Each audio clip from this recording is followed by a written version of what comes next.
Hi, hope you're doing well. This is the fourth video in my series on how to cancel an event. In the first video, I talked about the decision to cancel, or reschedule, or make your event virtual.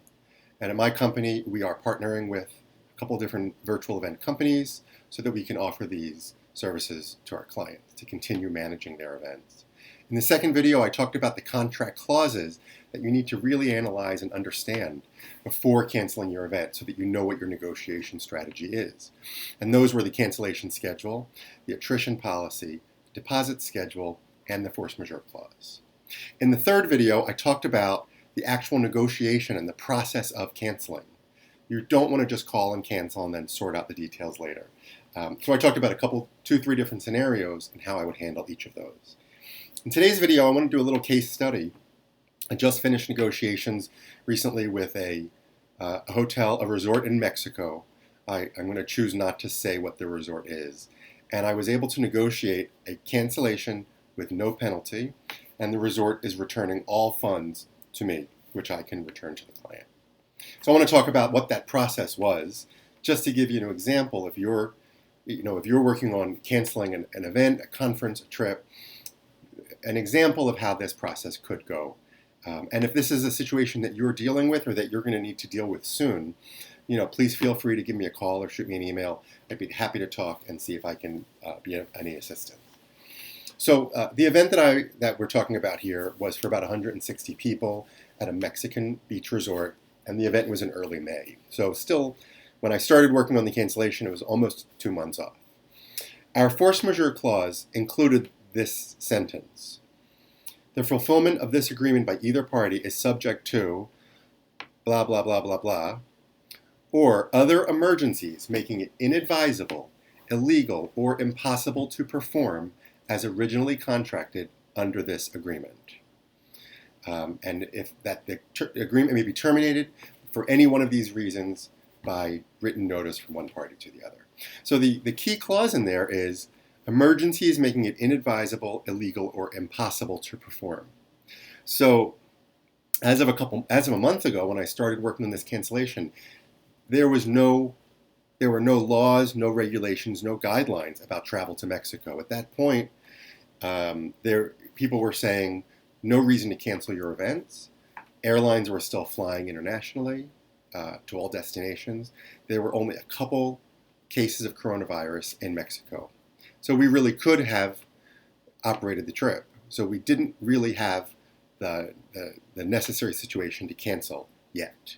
So I first contacted the hotel 2 weeks ago to start discussing, just to feel them out about the possibility of, I said, rescheduling. And they said no. I went back to them and they said, okay, we're open to it if you are willing to come in September, which is rainy season, at the destination. And I just waited and I let them wonder about it and come back to me to ask. I wanted to be in the lead of the negotiations. I wanted to have the leverage, have them come back to me for something. As conditions started to get worse with the pandemic, I asked them how they are handling cancellations. And they said that what they came back to me was that all the cancellation terms in our contract are still in place, and that if we were to cancel, we would be in full penalty and no funds would be refunded. So I just waited a little longer. There was no benefit to me canceling at that moment. It could only change in my favor and in the client's favor. Things were changing quickly. They still are changing quickly as far as government regulations and guidelines. So I just waited, and they came back to me again.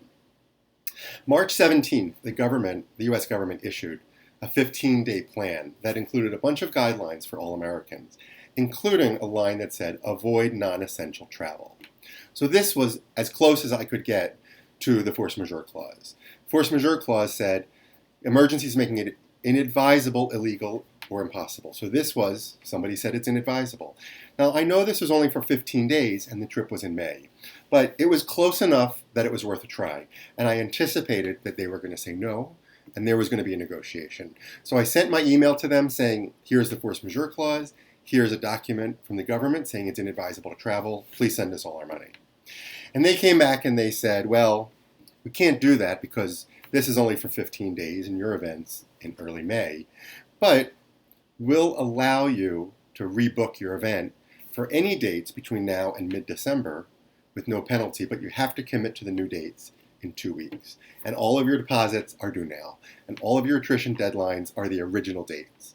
So this isn't very client friendly. So I decided to just wait a little longer and see what happens next. There's still no benefit to cancel at this point. And I don't want to release the space and give them their rooms back without me getting what I wanted for my client, or at least some version of that. So on March 19th, the US State Department issued a level 4 warning on all international travel.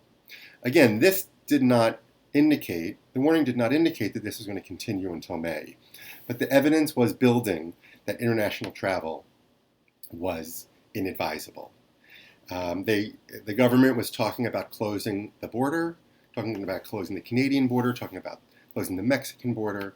Airlines were cutting schedules. The government was advising people not to gather in groups of 10 or more, in some places 50 or more. States were starting to issue shelter-in-place orders. So the evidence was building, the momentum was building. And at that point, I went back to them, and they said, well, okay, now you can rebook your program until, what they first come back with, until February of 2021 with no penalty. But you still have to decide in 2 weeks. And then they extended it, and they said, okay, you can go until July of 2021 with no penalties, and you can have until the beginning of this summer to make a decision. And I just waited. There was no benefit to accepting these terms. And I noticed that their terms were getting better and better in the client's favor. Finally, they agreed to cancel without penalty because the momentum was building. There were all indications that it was going to go in that direction. I also have a long relationship with this resort and with this resort company. I've done many groups at their properties. And I think that puts me in a good position to be able to negotiate with them and for them to want to continue a relationship with me and my client. So now we're in the process of they're sending all of the funds back to my bank account. I'm working on a final billing so I can reconcile and report back to the client. So that's a process. It took a couple weeks. At each point I could have canceled. And I think there are probably companies out there that are saying, we got to cancel the trip. Call the hotel, cancel the trip, ask for our money back. Once you cancel the trip and release the space, and then say, hey, can we have our money back? You've lost a lot of leverage, especially if you're an end user and the resort thinks they may never see you again, or if this is a one-time event or the first time you've done an event in their location. So this is just one example. We've worked with other cancellations, with other events over the years that have had different trajectories. But hopefully this is helpful to somebody, and if there's anything that I can do to help you with your situation, please feel free to shoot me an email or give me a call. Thanks so much. Have a great day.